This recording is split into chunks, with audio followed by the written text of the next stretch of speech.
What's up, Vaquero Nation? Tony, Fabian, and Ben here to recap UTRGV's dominant win over UIW this past Saturday. It was a great game, but first I want to give a big shout out to Trevino's Mart for sponsoring this week's podcast. If you're from the Valley, you've probably known someone who bought a pre-owned vehicle from Trevino's Mart, a family-owned and operated McAllen staple for 30 plus years. Over 10,000 vehicles sold and counting. They maintain a top dealer rating and bring big car store quality and better deals and a zero-pressure grassroots experience.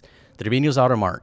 Aquí, si te tratan como familia. Visit trevinosautomart.com or stop by 2409 South 23rd Street in McAllen and ask for the Vaquero Up Special.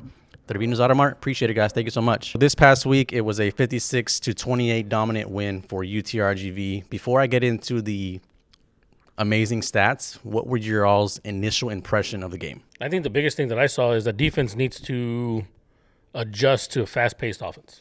Yeah. It was obvious because the second half when they came out fast.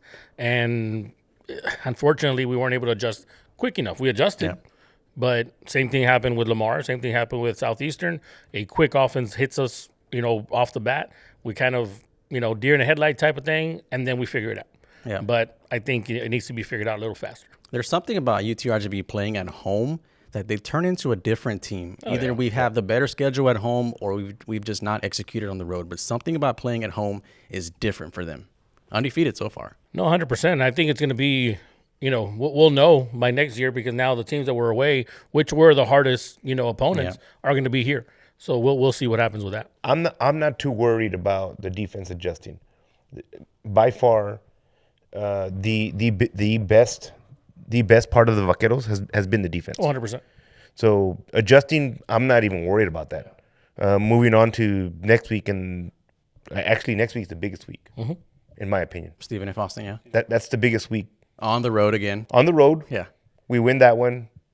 We win out the rest of the season. Yeah. We're flirting with playing extra football. All right, I'm going to read off some cool statistics from the offense and defense from this past game. So Marburger had 440 yards and 6 touchdowns and 1 rushing. He was the only person who rushed for a touchdown this past game. He was the Southland Conference Player of the Week.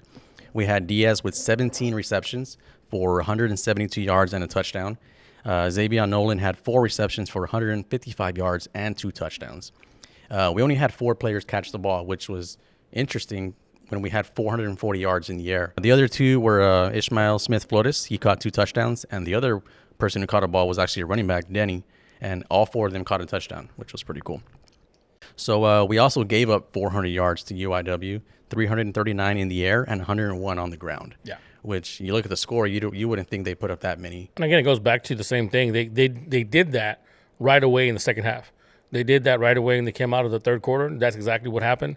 And again, going back to the adjustments, I mean, we can't give up 28 points to somebody like Stephen F. Austin. If we have them in the hole, we can't give them 28 points. Yeah, 35-0 at the half, and then they scored 21 unanswered pretty quickly. And I think they burned our secondary, and it took us 3 or 4 possessions to adjust. But they figured out how to burn our secondary, and they did it.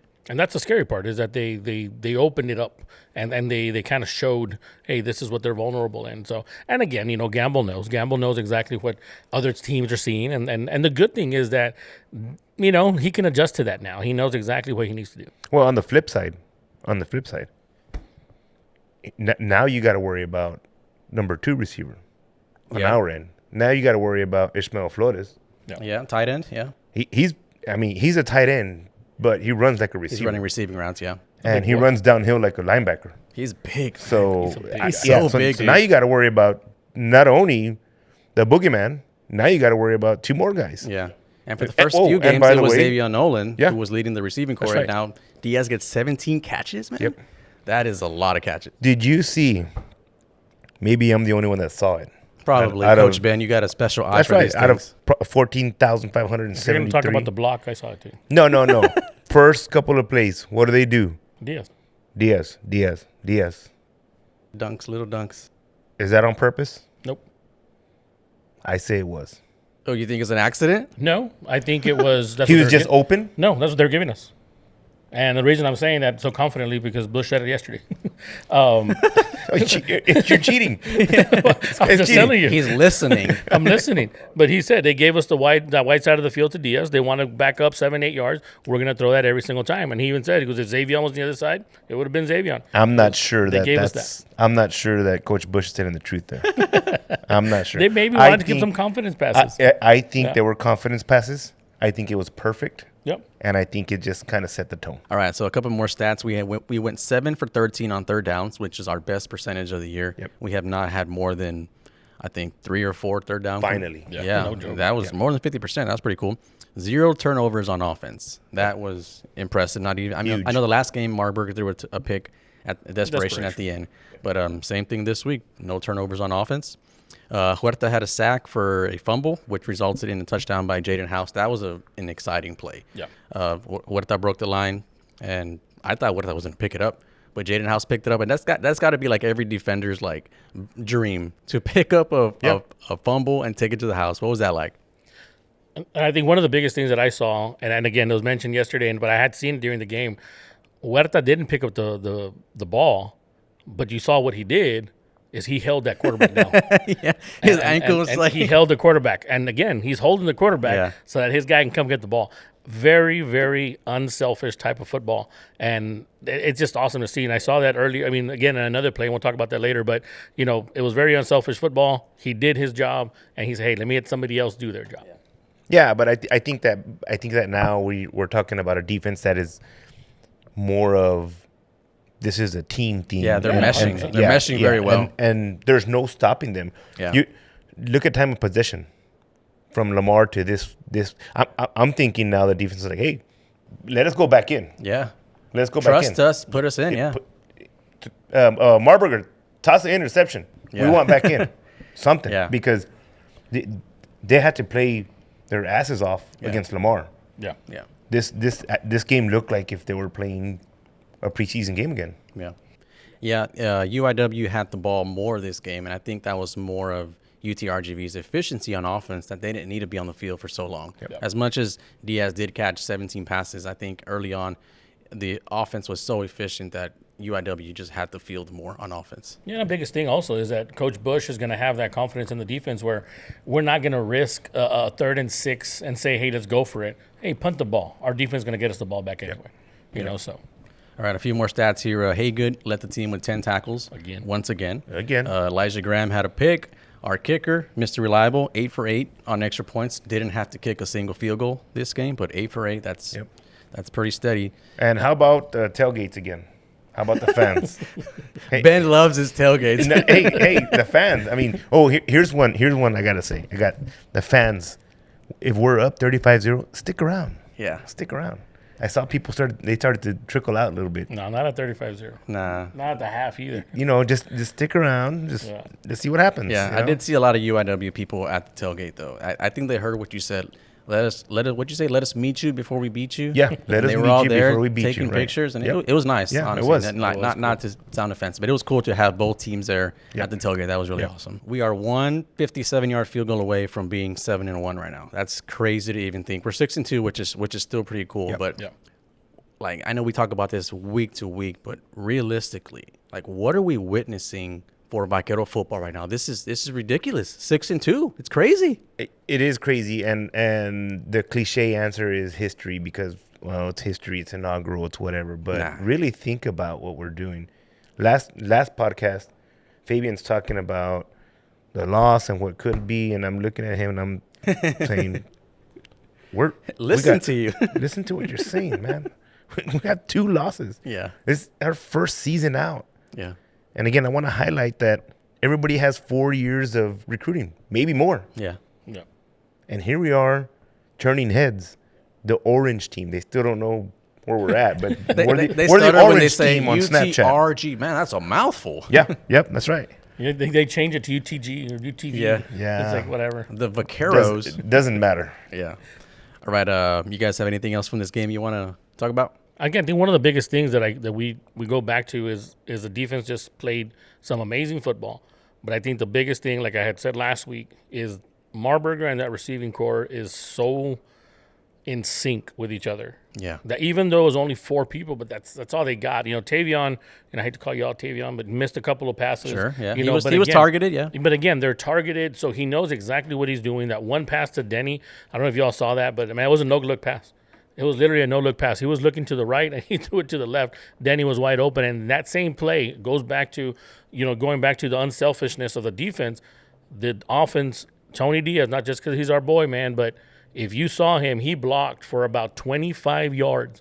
When Denny caught the ball, the entire time Tony was blocking, and it looked amazing. Yeah, he pushed his guy out the end zone, and It was just awesome. Yeah. And again, selfless football. And they're playing like if they've been together for the past 4 years. And that's the impressive and the very exciting part going into next year. I'm already thinking next year. Going into next year, it's going to be a much different team, man, and in a better way. Yeah. Here's one, because we know that the other fans watch us. I get text, I get phone calls, Hate mail. Let us know in the comments. Let us know what you really think about UTRGV, and be honest. I mean, I'm interested to find out what that feedback sounds like. We're biased, Yeah. 100%. but and we're not wrong either. Yeah. So Yeah, we try to be partial, but we're, for the majority, a little biased. But I get it, yeah. yeah, and I'd like to listen to that side of the story, even if it's a sentence. Put a comment. Okay. I think Well- the cool thing, what I didn't see this week, I didn't see a single negative comment. You're probably blocking them all, dude. Maybe. But I didn't see a single negative comment this time. Okay, well, these are some of the negative comments said. We're not playing anybody, but we've rebutted that with we're playing our schedule. Right. What else can we do to say, 6-2 is pretty good? We didn't play a bunch of Sol Rosses. Yeah, we got them in the beginning, but now we're in conference. We're 2-2, undefeated at home. Like, what do you want us to do? I'll tell you what the next step is let's book Alabama in preseason. It'll be 66-0 in the first quarter, Ben. Relax. No. UTRGV. Again, Yeah. You're right. let's book Alabama. We want Alabama. We want Texas. Bring down the big dogs. Bring them down. I mean, honestly, it's gonna get better fast, and that's Yeah. the beauty of this. It's gonna get better fast because you have now people who want to come and play. Yeah. They want to come and play down here. They know, and you know what, man? The cool part, for the Valley, and it may or may not be already happening, man. You're gonna have kids come down here their sophomore year of high school. Why? Let's establish ourselves in the high school down there. Let's make sure the university can see us for the next 3 years, and let's just make that little step up to that university we want to go to anyway. Yeah. So it's going to change the dynamic of the Valley in the sense of sports. Yep. You're going to have kids that are just going to be better. Of course, it's going to take some time, but you're going to have that happen because of what UTRGV did this year. That's actually an angle I hadn't even thought about, that it's going to change high school football too. Yes. Oh, for sure. Yes. For sure. Wow, that's actually pretty cool. It's already turning the corner. That's kind of exciting, yeah. Yep. All right, so looking forward to this coming week. We face Stephen F. Austin on the road. They are 6-2 overall, 4-0 in conference, and they are riding a 6-game winning streak. There are only 2 losses this year, with the first 2 games, first one against U of H and then against Abilene Christian. But they are 6-0 since then, and they also played Sol Ross. They blew them out, but not including Sol Ross, they haven't really put up more than like 35 points a game. So what are we expecting going into Stephen F. Austin? I mean, I'll be honest with you, man. Like, it's going to be I think it's a very even game. Even I shouldn't be able to say that, because I think Stephen F. Austin is the better team in the conference. I think they're better than Southeastern. I think they're better than Lamar. But looking at, and that's the only way you can judge it right now, is looking at the UIW game against them and the UIW that we just had against us. It's a very fair match. Yeah. It's a very fair match. UIW put up more yards and got more third downs and so forth on Stephen F. Austin than we did. Yeah, it was 31-17. Yeah. Stephen F. Austin beat UIW, so they didn't blow them out. No, I think the only reason this is somewhat balanced is because they have home field advantage, which could probably mean nothing. Yeah. But I don't know, man. Yeah. I don't know. Well, this is going based on Chase's wife, that apparently Stephen F. Austin is a very, very hard place to play. 1, it's a bowl, and 2, their fans are brutal. And she's like, me being one of them. I think his dad coached there. He goes, so when we were there, it's crazy on how it gets. Miss Conk, I'm sorry, but we're gonna go in there. We're gonna go in there and make a statement. Oh no, she's not a fan anymore. I don't Not know. a fan anymore. You just made it sound like that. No, I didn't. You sound like she gave a prediction already. No, I what, think so. what was her prediction, Fabian? Come on, Fabian. That we were gonna kick their ass. Okay, yeah, That's yeah. what exact words. I don't She know. said man. it's hard to play there. It's hard to win there. Their fans are crazy. They have a Burger King, they have a this, come on. 21-20. All right, so interesting enough, Stephen F. Austin doesn't play Southeastern this year, which has been our toughest competition. Yep. But they do play Lamar in 2 or 3 weeks, so we'll kind of know. I guess after we play them, we'll know where we stand. But they are going to play Lamar later on in the year, which will be pretty interesting. So, you want to go with a prediction, or you want to talk more about the matchup? I think that if Chris Grant is listening, the SLC commissioner right now, He's listening. he's listening. You're listening. We got to make sure that these top dogs play each other every year. Southeastern not playing SFA, Yeah. but maybe it was too many games for the schedule. I'm not sure. The thing is that we don't play Northwestern. I mean, we're still new to this, conference and how it works, but we don't play Northwestern. So it's probably And like they're part one of it. game that Yeah, I think there's one team that you don't play in conference, and it just so I see. happened that Stephen F. Austin doesn't play Southeastern, which are two powerhouses, but it is what it is. Well, maybe we can exclude the Alabama game next year and put in Yeah. the rest of the conference. Yeah, right after the Dallas Cowboys, right? Right. Yeah. Right. What's your prediction? I got the Vaqueros riding high at about 42-28. Ooh, I like that score. Yeah, you're about right. I mean, As if he knows. no, based on what I've seen this game already. Based on this, I think you're right when it comes to UTRGV 42, but I think it's going to be a little closer. It'll be 42-31.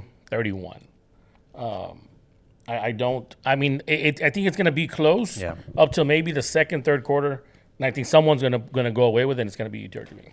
Yeah. Yep. I like the fact that as dominant as UTRGV was this week, I don't think other teams know which UTRGV they're getting. Yeah, because you can get the 6-touchdown Marburger, or you can get the 120 yards passing and a bunch of rushing yards. Like, I'd like to have that little bit of unknown, that which offense are you going to get from Marburger. They know which defense they're going to get. Yep. Hopefully they don't know our secondary is a little weak right now. But our offense is going to show up, and I think I like the fact that it's a little bit still in development, that a team cannot come up with a defensive plan to say that's what they're going to do. Yep. So I'm going 38-28 UTRGV. I think they're going to be up by 20. They'll lose a touchdown at the end or something, but I do think they will win this game riding high off of this win against UIW. And Coach Coleman, I didn't say anything about the secondary. Just so you know, this guy played for the Houston Texans. I don't. His secondary is amazing. Okay, that's all I'm saying. All right, is that all you got, guys? That's all I got. All right, Vaqueros, appreciate it. See you next time.